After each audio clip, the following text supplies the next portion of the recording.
penting. Ya benar. Jadi Excuse me, pada mulanya Once upon a time. itu cerita Upin Ipin pada suatu hari. Saya bingung beneran. Ya jadi waktu bulan Juli 2016, Juli akhir lah ya, saya ingat banget tuh lagi nonton film CSI. Itu lagi seru-seru nonton, saya pegang-pegang kayak ada benjolan. Ya, saya pikir ini nggak apa-apa, mungkin masuk angin begitu ya. Selama 1 minggu saya cuma kasih obat minyak angin, minyak merah, saya gosok-gosok supaya hilang. Kata mama saya bilang pasti hilang, nggak hilang juga. Kenapa gitu ya? Terus si mama bilang, oh itu mungkin kelenjar susu, karena kan saya punya 2 anak, saya menyusui dua-duanya 2 tahun. Jadi pikiran cancer nggak mungkin. Saya nyusuin kok full ASI 2 tahun gitu, jadi 4 tahun ASI. Lalu habis itu udah sampai akhir Juli tanggal 31, saya pergi ke dokter akhirnya periksa, karena nggak hilang-hilang benjolannya. Lalu ke dokter bilang begini, oh ini ya Bu ya, harus langsung dioperasi, dibuang. Lalu suami saya bilang gini, loh dok, kan nggak ketahuan itu apa, kalau misalnya sampai hal yang berbahaya bisa nyebar kemana-mana. Dokter itu marah-marah, dia bilang, loh kan ibu nggak percaya sama saya, kalau nggak percaya sama saya nggak usah, dia bilang gitu. Oh iya. Akhirnya saya cari ke dokter lain dengan proses yang panjang, akhirnya ketahuan memang saya cancer. Cancer itu di 1,9, jadi waktu itu stadium 1. Akhirnya pas mau berobat di Indonesia cuma nggak bisa, karena waktu itu mesti cek tulang, cuma di Indonesia cek tulangnya itu lagi full ngantri. Jadi saya kalau nggak BPJS saya dapat gilirannya di bulan September, padahal itu bulan Juli. Saya takut makin membesar, akhirnya ke Singapura. Begitu di Singapura periksa-periksa ternyata stadiumnya sudah 2, akhirnya saya menjalani kemoterapi 4 kali.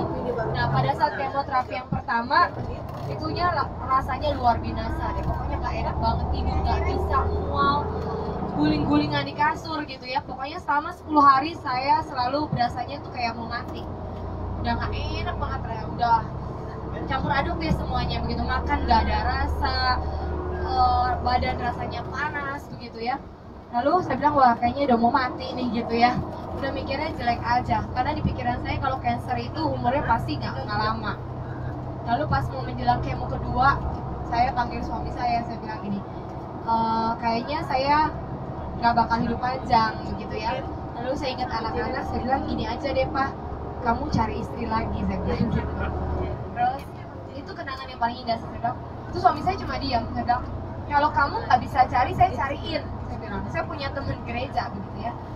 Terus dia bilang udah jangan ngomong macam-macam. Saya bilang terserah kamu mau pilih istri yang mana, yang bagaimanapun terserah, yang penting dia sayang kamu. Kalau sayang kamu pasti sayang anak-anak. Saya mikirnya begitu.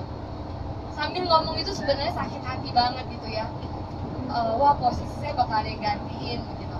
Cuma saya bilang pokoknya harus cepet cari ya, saya bilang, karena saya udah nggak kuat. Setiap kali pas habis ngomong itu kan menjelang kemo kedua juga sama parahnya.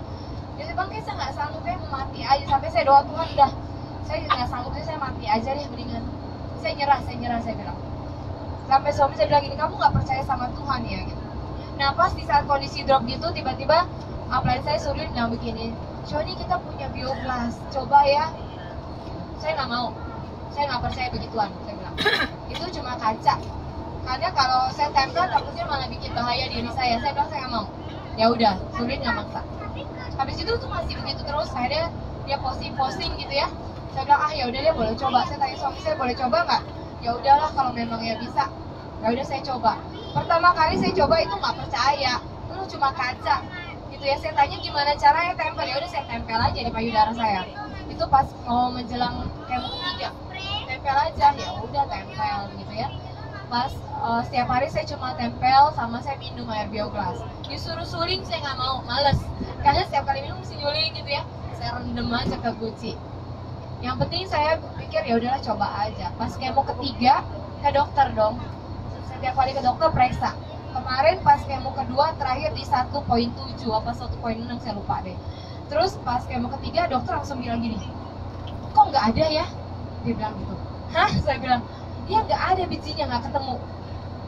sampai dicari-cari, kadang kan kalau habis kemo ketiga, kemo keempat operasi, itu harus dia tahu di mana posisinya. Nggak ada, dicari itu lama, setengah jam lebih, diubek-ubek. Oh iya ada di sini bekasnya, tapi kecil sekali. Jadi paling cuma sekitar tinggal 0, berapa begitu. Wah ini bagus ya, obat kemonya berhasil gitu. Tapi menurut sejarah dia, kalau orang kemo tuh nggak ada langsung dari 1,7 langsung 0, sekian. Dia bilang gini, dia tanya saya, kamu pakai apa? Nah, waktu itu saya nggak ingat Bioglas. Saya bilang saya nggak ngapa-ngapain, suruh pakai obat dokter gitu ya. Karena saya nggak percaya dengan Bioglas. Lalu pas kayak habis kemo ketiga saya pulang, lalu saya tempel dan saya minum Bioglas. Miracle-nya pas kemo ketiga saya nggak mual loh. Makan ada rasa, saya juga bingung dari mana. Makan udah mulai ada rasa. Kalau kemarin makan cuma rasanya hambar. Kalau pedas tuh panas begitu ya. Tapi kemarin ada rasa manis, rasa asin begitu. Saya pikir, oke juga nih gitu ya. Jadi terus minum air hexagonal, terus minum sama obatnya, lalu saya tetap tempel. Begitu kemo keempat, besoknya mau kayak habis kemo keempat, kita surgery. Pas kemo keempat bener nggak ada hilang sama sekali. Tapi dokter tetap cari, ada 2 titik, dua-duanya hilang. Tetap dia harus operasi. Terus saya bilang gini, ibu ini mujizat, dia bilang. Kok bisa hilang semua, tapi tetap harus operasi ya. Langsung di situ saya percaya, oh iya, ini pasti Bioglas, gitu ya. Karena kan 2 kali tahap sebelum, 2 kali kemo tanpa Bioglas, 2 kali dengan Bioglas, gitu ya. Berarti ada perbedaannya jelas. Oh iya benar ini karena Bioglas. Akhirnya saya operasi. Dan puji Tuhan operasi hanya diambil sedikit saja. Jadi dia ada 2 titik, 1 di atas sama 1 dekat puting. Harusnya dokter buka 2 jahitan, 2 lubang. Tapi dia cuma buka 1 lubang kecil, ambil, bisa gitu. Dia pun sampai kaget gitu ya. Dia bilang, ada perincian biaya, dia bilang ibu bakal operasinya 2 tempat. Ternyata nggak cuma 1 tempat, karena hilang, benar-benar hilang.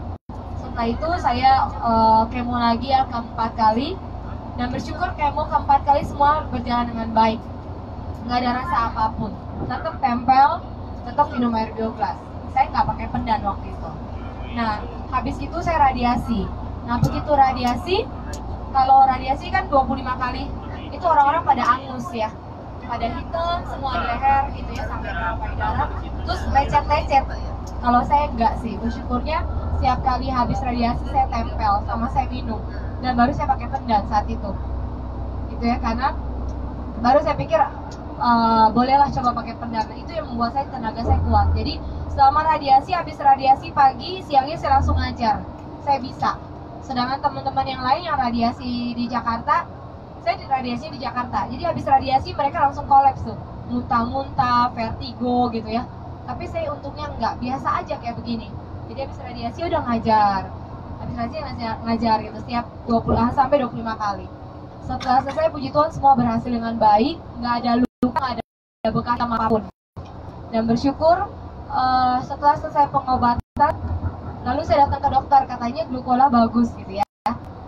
Surin kasih tahu lagi, coba deh ya, tapi kata dokter ternyata boleh minum glukola stevia. Saya minum itu, dan sampai sekarang saya minum glukola stevia. Saya sudah setelah treatment kan ada pemeriksaan darah, saya sudah pemeriksaan darah 2 kali, dan bersyukur 2 kali dua-duanya bagus, nggak ada apapun gitu. Hasil kansernya sudah bagus, nggak ada kolesterol, nggak ada hal-hal yang lain, pokoknya hasilnya bagus. Itu aja sih, sampai sekarang sih minumnya glukola stevia tetap. Terus kalau Bioglas saya nggak rutin pakai karena sudah bersih ya, cuma kadang-kadang kalau ada rasa nyeri saya tempel aja, tempel pakai Bioglas di bagian payudara. Itu aja teman-teman. Luar biasa. Datanglah Fit Asia. Ya teman-teman, kalau misalnya punya member atau siapapun yang punya masalah seperti saya sama dan perlu penguatan, boleh WhatsApp saya. Saya tahu kan dengan kita sama cancer, kalau ngomong mereka kan lebih ngeh karena saya sudah mengalami. Beda kalau teman-teman nggak pernah mengalami cancer, kasih nasihat ke orang yang belum cancer, mereka nggak percaya. Jadi saya welcome. Jadi, tujuan saya di sini adalah bergabung dengan MCA. Awalnya memang saya buat bantu teman-teman yang cancer, karena berjuang untuk cancer itu nggak gampang. Saya menjalani hari demi hari, nggak tahu besok mau jadi apa. Karena kemarin baru dengar kabar teman saya sama-sama cancer stadium 2. Lalu bulan lalu dia sakit lututnya, dia pikir nggak kenapa-napa, dia pijat segala macam ya, refleksi. Lalu kemarin dapat kabar ternyata kansernya menggerogoti tulangnya. Jadi dia sama sekali nggak bisa jalan pakai kursi roda, langsung stadium 4. Dan itu dia pernah saya tawarin 12, dia nggak percaya, ya sudah gitu ya. Jadi kita nggak tahu hidup kita sampai kapan. Saya pun juga nggak tahu. Nanti November saya akan cek sih. November saya akan check up, itu pun dengan takut ya. Karena banyak teman-teman yang kolaps lagi, udah walaupun stadium 2 tetap langsung stadium 4 begitu. Ya berserah aja deh. Nikmati hari demi hari dengan baik. Itu aja. Ya teman-teman ya, yang masih sehat harus jaga kesehatan. Pokoknya seusaha mungkin jauhin fast food deh. Daging, makanan kaleng, makanan sosis itu jangan dimakan. Itu bahayanya luar biasa. Kalau makan yang ngaseri kan nggak apa-apa gitu. Awal mulanya nggak sakit, nggak rasa apa-apa. Cuma rasanya kok iseng pegang kok ada benjol-benjol gitu. Nggak ada rasa apa-apa. Ada yang mau tanya? Ini ada tanya. Kebiasaan ngajar. Payudara sebelah kiri. Ada di atas sini satu, sama di bawah sini, samping sini satu. Putih. Hah? Enggak, dia di dalam, nggak kelihatan. Gede, kayak ada bola. Iya. Jadi teman-teman bisa periksa tuh, cara periksa gini. Kalau misalnya saya dikasih tahu, kalau kita pegang ada benjolan, kalau benjolannya bentuknya seperti batu koral, bagus, bulat, itu nggak apa-apa. Itu paling tumor, gitu ya. Tapi kalau misal pegang benjolannya, terus kayaknya bentuknya melebar ke kiri, melebar ke kanan, gitu ya, nggak beraturan, hati-hati. Lalu yang ketiga, kalau kita pegang udah nggak beraturan dan dia nggak gerak-gerak, tetap di situ, itu bahaya. Kalau dia gerak berarti dia sudah benar-benar cangkram di dalam. Kalau saya waktu itu masih pegang, masih bisa goyang kiri, goyang kanan. Dan bentuknya saya sebenarnya bukan cancer, dokter pun nggak tahu itu jenis apa. Tapi saya punya bergelombang aja. Kalau cancer kan nggak beraturan gitu, seperti bintang laut, runcing-runcing. Kalau saya bergelombang, ya. Jadi teman-teman harus periksa.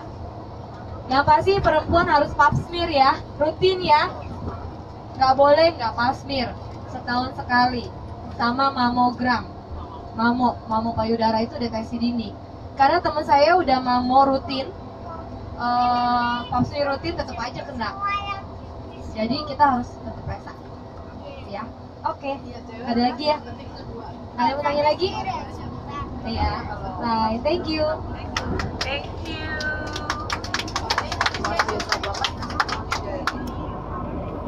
Itu testimoni kanker payudara dari Cesioni. Kebetulan satu bus sama Cesioni. Jadi Cesioni kasih testimoni di mana dia sembuh dari kanker payudara. Oke? Oke. Kita kurang Better lebih Life with 10 menit sampai MCI. di restoran Chonga ya. Restoran Chonga.